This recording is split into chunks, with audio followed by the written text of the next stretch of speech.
Sinaksak na, tinangayan pa ng motor. Yan po ang sinapit ng isang rider matapos niyang ihatid ang kanyang pasahero sa Quezon City. Ang buong tagpo sa pool sa CCTV. Narito ang report ni Hannibal Talete. Kuha sa CCTV nang pumasok ang isang motorcycle taxi sa Escanita sa barangay Pag-ibig sa Nayon, Quezon City kahapon.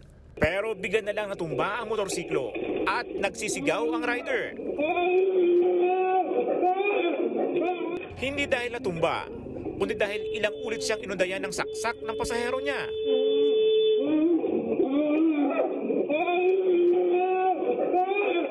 Matapos nito, itinayo ng pasahero ang motor sa sumakay at umalis.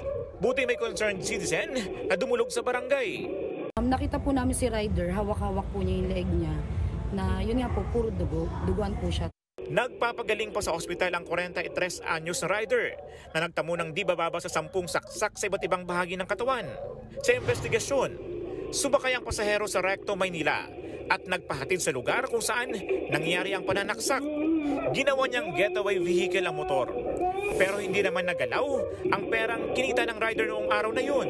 Ito yung inibisigan natin kung yung anggulo sila pwedeng magkaroon ng koneksyon o ano yung kanyang motibo para gawin yung mga bagay niya. Nakipag-ugnayan na rin ang QCPD sa kumpanya ng motorcycle taxi rider. Nagbabalita mula sa frontline, Hannibal Talete, News 5. Mga kapatid, ako po si Ruth Cabal. Maging maalam at may pakialam sa mga may init at rumaratsyadang balita sa Frontline Express. Para maging updated sa balitaan, mag-subscribe lang sa social media pages ng News 5.